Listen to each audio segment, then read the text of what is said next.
Chapter 19. Goblin Counsels. He must have slept a long time, for when he awoke he felt wonderfully restored, indeed almost well, and very hungry. There were voices in the outer cave.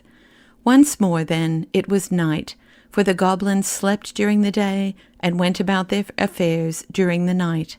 In the universal and constant darkness of their dwelling, they had no reason to prefer the one arrangement to the other, but from aversion to the Sun People, they chose to be busy when there was least chance of their being met either by the miners below, when they were burrowing, or by the people of the mountain above, when they were feeding their sheep or catching their goats. And indeed, it was only when the sun was away that the outside of the mountain was sufficiently like their own dismal regions to be endurable to their mole eyes, so thoroughly had they become unaccustomed to any light beyond that of their own fires and torches. Curdie listened, and soon found that they were talking of himself. "How long will it take?" asked Harelip. "Not many days, I should think," answered the king. "They are poor, feeble creatures, those Sun People, and want to be always eating. We can go a week at a time without food, and be all the better for it, but I've been told they eat 2 or 3 times every day. Can you believe it? They must be quite hollow inside, not at all like us, 9/10 of whose bulk is solid flesh and bone.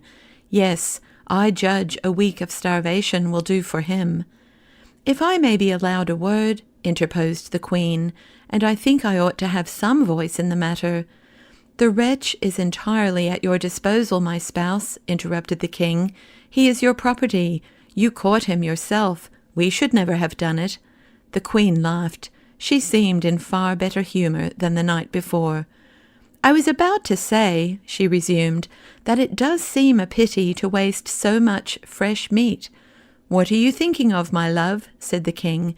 "The very notion of starving him implies that we are not going to give him any meat, either salt or fresh." "I'm not such a stupid as that comes to," returned Her Majesty. "What I mean is that by the time he is starved, there will hardly be a picking upon his bones." The king gave a great laugh. "Well, my spouse, you may have him when you like," he said. "I don't fancy him for my part.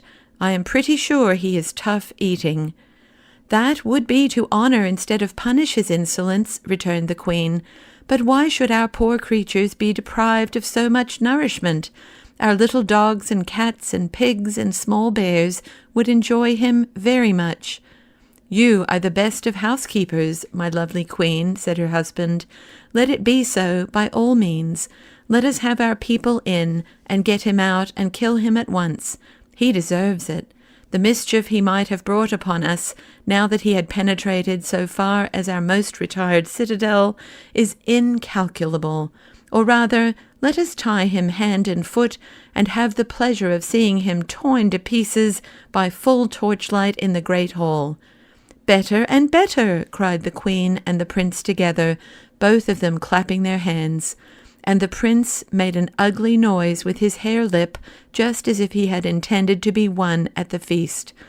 "But," added the Queen, bethinking herself, "he is so troublesome. For, poor creatures as they are, there is something about those Sun People that is very troublesome.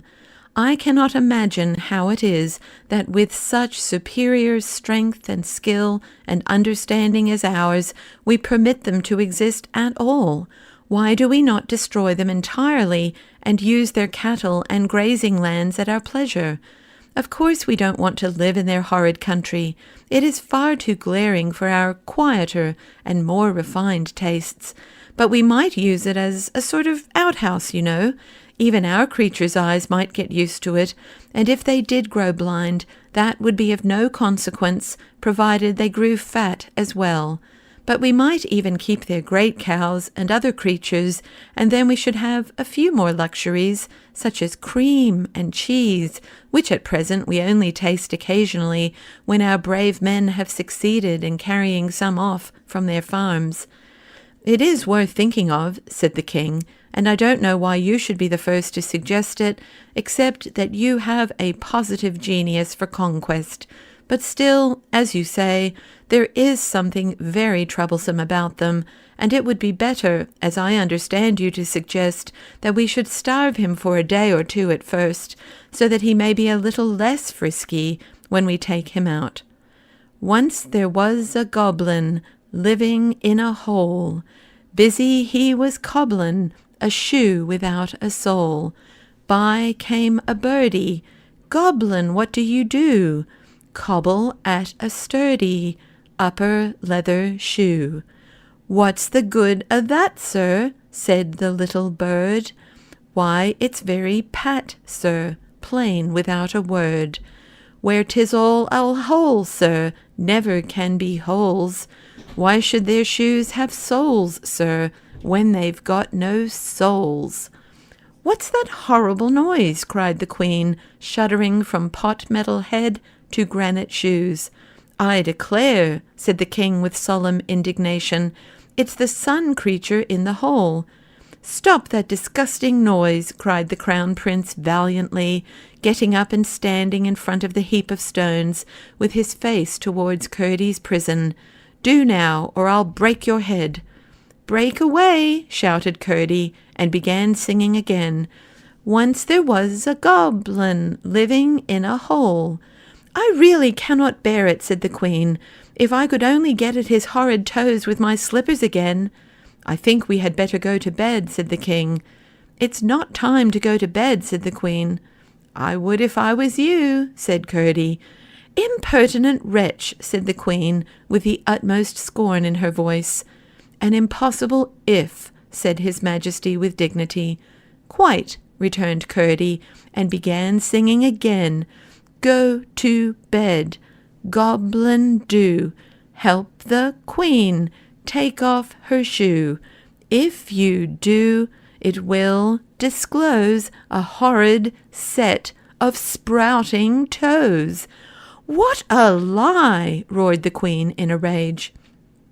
By the way, that reminds me, said the King, that for as long as we have been married, I have never seen your feet, Queen. I think you might take off your shoes when you go to bed. They positively hurt me sometimes. I will do as I like, retorted the Queen sulkily. You ought to do as your own hubby wishes you, said the King. I will not, said the Queen. Then I insist upon it, said the King. Apparently His Majesty approached the Queen for the purpose of following the advice given by Curdy, for the latter heard a scuffle and then a great roar from the King. Will you be quiet, then? Said the Queen wickedly. Yes, yes, Queen, I only meant to coax you. Hands off, cried the Queen triumphantly. I'm going to bed. You may come when you like, but as long as I am Queen, I will sleep in my shoes. It is my royal privilege. Harelip, go to bed. I'm going, said Harelip sleepily. So am I, said the King. Come along, then, said the Queen, and mind you are good, or I'll— Oh, no, no, no, screamed the King in the most supplicating of tones. Curdy heard only a muttered reply in the distance, and then the cave was quite still. They had left the fire burning, and the light came through brighter than before. Curdy thought it was time to try again if anything could be done, but he found he could not get even a finger through the chink between the slab and the rock. He gave a great rush with his shoulder against the slab, but it yielded no more than if it had been part of the rock. All he could do was to sit down and think again. By and by he came to the resolution to pretend to be dying, in the hope they might take him out before his strength was too much exhausted to let him have a chance. Then, for the creatures, if he could but find his axe again, he would have no fear of them, and if it were not for the Queen's horrid shoes, he would have no fear at all. Meantime, until they should come again at night, there was nothing for him to do but forge new rhymes, now his only weapons. He had no intention of using them at present, of course, but it was well to have a stock, for he might live to want them, and the manufacture of them would help to while away the time.